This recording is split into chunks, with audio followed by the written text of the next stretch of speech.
Viagra might have been an overkill for a 65-year-old man. It worked a bit too well for the guy. How we call it? He died in the saddle, or as the French would call it, la mort d'amour.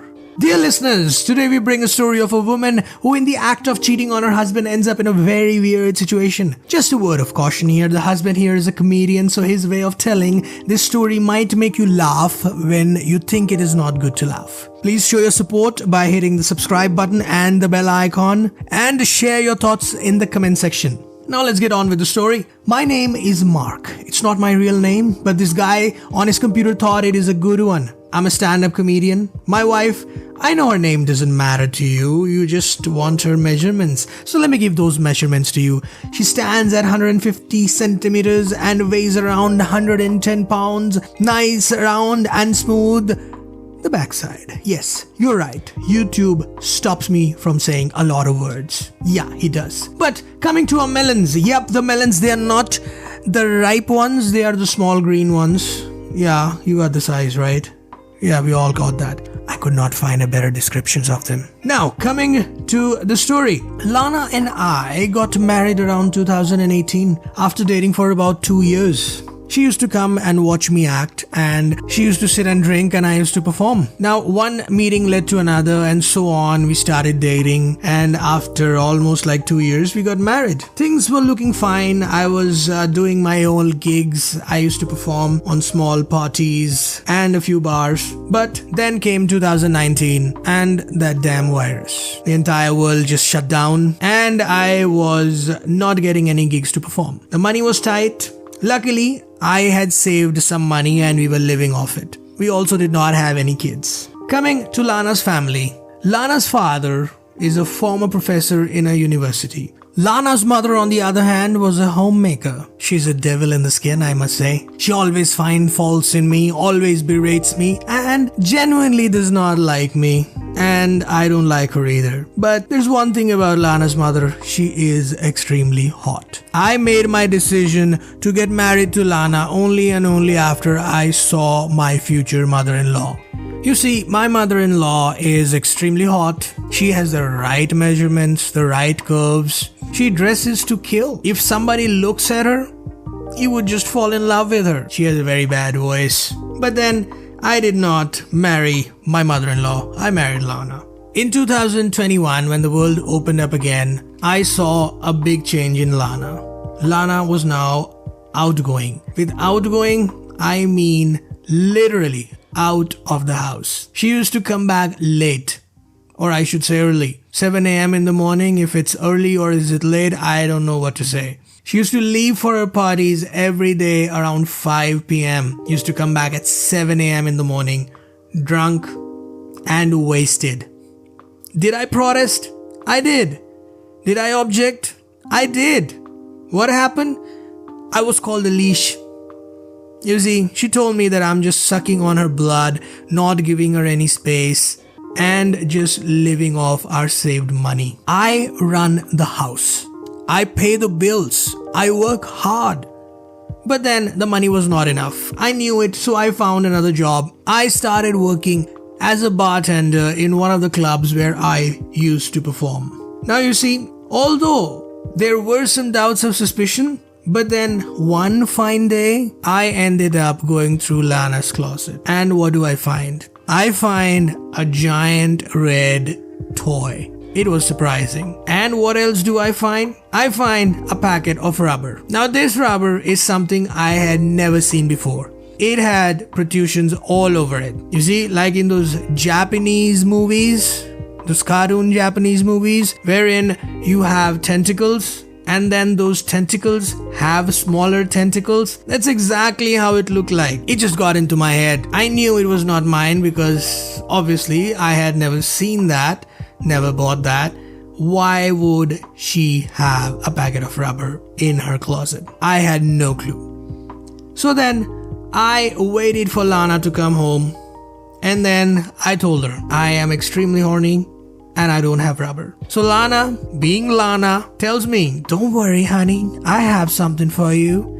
and she brings out their tentacles. Well, I did use that tentacle that day on Lana. A man's gotta do what he gotta do to find out the truth. I was trying to find out how it felt with that rubber, so I had to do what I had to do. Don't judge me on this. Once I was done finding out the truth about the rubber, I sat down with my headphones on and I played Never Be the Same by Christopher Cross just to feel sad. But unfortunately, the rubber was still in my head. So I left home, I went to my bar. Very next day, I decided I am going to follow Lana and see what she does. She took a leave of absence from my club and then I followed Lana that day. It was only 15 minutes into my chase that I found Lana was picked up by this rich, old, fat man. How did this guy look like? You all have seen The Simpsons, right? If Fat Tony made love to the comic book guy, we have this guy. Just, he's real and he's more than 350 pounds.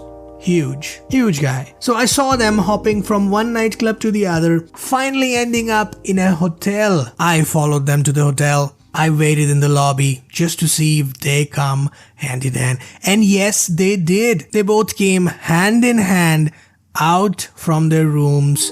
They did not see me though, but I could make out that Lana was having trouble walking. All the years of watching Japanese hentai absolutely destroyed my brain cells by now. I don't even know what I was thinking at that very moment. What I did is I went back home. And I drove very, very slowly, just feeling the air, trying desperately hard to breathe because my heart was heavy. It is just the feeling that your heart just broke and the pieces of your broken heart are in your stomach. Then I reached home and I saw the rich man's car in my driveway. I was petrified. I was scared. I don't know why, but I was scared. I tiptoed my way inside the house. I saw this giant blob of a man, undressed, without his clothes, standing near my wife and eating a pill. He had the pill and got on top of my wife. I walked out of the house. I know, just like the other stories that we hear on this channel, I could have made a video or could have got in, hit this man and done something wild, but I did not. This is the canon event, you see. This had to happen. I had to get out of the house. Otherwise the story doesn't make sense. So I got out of the house, walked away, sat in a park and let air come into my lungs. The very next day, I decided I'm going to expose Lana. You see, like all the other AI-generated Reddit revenge stories, I planned to expose Lana either on family's vacation or on a Christmas or on her birthday or maybe the comic launch we did a few videos ago. So I installed cameras all over the house, especially in my bedroom, and connected it with my phone. I could see what is happening in my house in my phone. Did not take that long. The very next day, the guy walks into my house with Lana. What happens next is absolutely wild. You see, what happened is, what I saw is this guy walk in. He puts in 2 pills in his mouth, handcuffs Lana to the bedpost, and then gets on top of her, positions himself right between her legs, and then just collapses on Lana. Yes, he died. When I saw that, I had no clue what to do. I could not decide whether I should call 911 or I should just shut down the phone and sleep over it. But then I decided to call 911. The operator picked up and said, "Hello, this is the emergency department. How can I help you?" I told her my wife is stuck under a guy. She sounded surprised. I explained her that she's stuck under a dead body, but then she was even more surprised. So finally I had to explain to her that my wife was trying to have sex with a guy and he died on top of her and she's stuck. I heard a very elongated silence.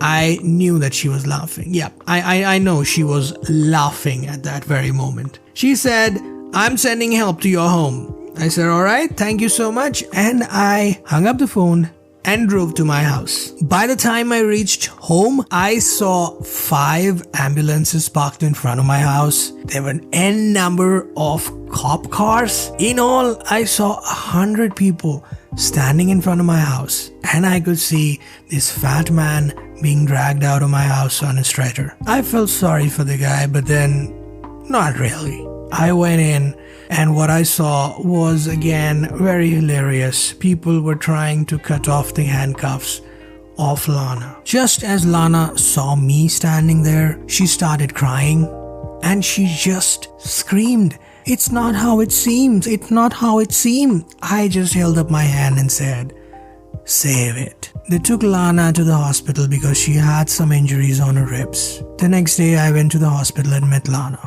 I told her, "I don't trust you anymore and we should get divorced." She started crying and said, "No, it's not how it is." I showed her the video. I told her, "I have been suspecting you for a long time now. You have been breaking my trust. You brought a man into my bed."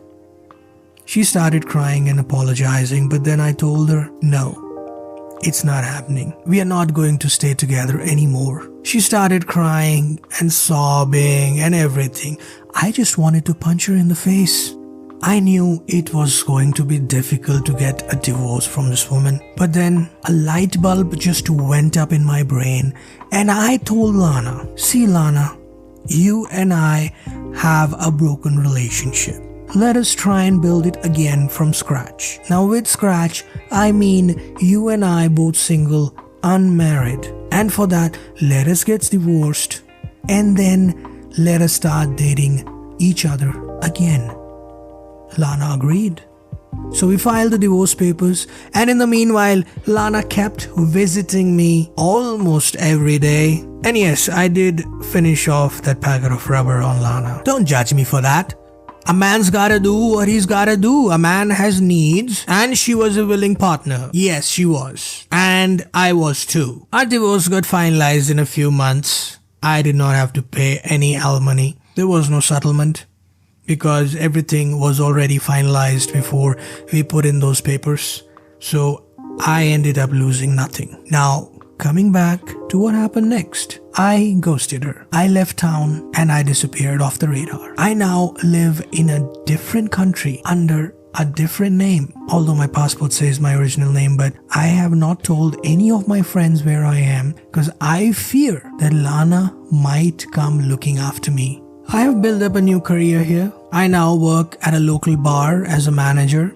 I take care of the entire operations of the bar. I'm happy with my life. I do have a few women who come and often visit me.